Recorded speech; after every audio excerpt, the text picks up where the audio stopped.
Fort Benton residents took to the streets Saturday morning in protest of widespread government budget cuts as well as tariffs, showing out in support for those who have been affected. Residents held messages of support for federal workers, teachers, postal service workers, veterans, and farmers.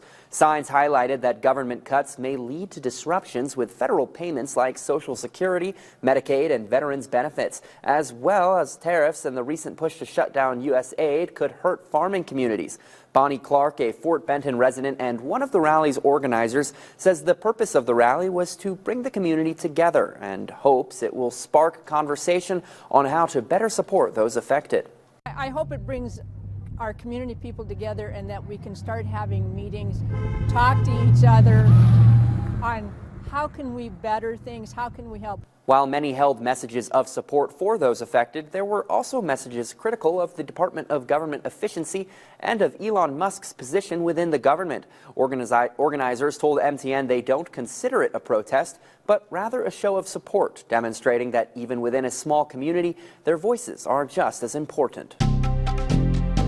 Thursday, President Donald Trump signed an executive order returning control of education back to the states and local communities.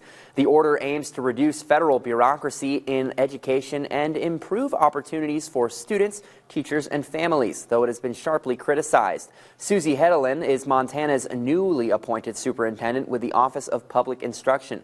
In support of the order, Hedelin released a statement reading, "I want to make it clear that President Trump is working to return our education tax dollars to Montana's parents, teachers, and local communities who know what's best for their students. We don't need top-down mandates from D.C. bureaucrats." Montana's Office of Public Instruction is prepared to take the lead and administer these funds at the state level. "I am proud that Montana is leading the charge, and I encourage my education colleagues to join me in moving forward." The Cascade County Sheriff's Office needs the public's help. They say more witnesses are needed relating to a recent high-speed pursuit. Just before 3 p.m. on Thursday, March 20th, Cascade County deputies were involved in a vehicle chase which started on Meadows Loop and continued down McIver Road and Central Avenue West.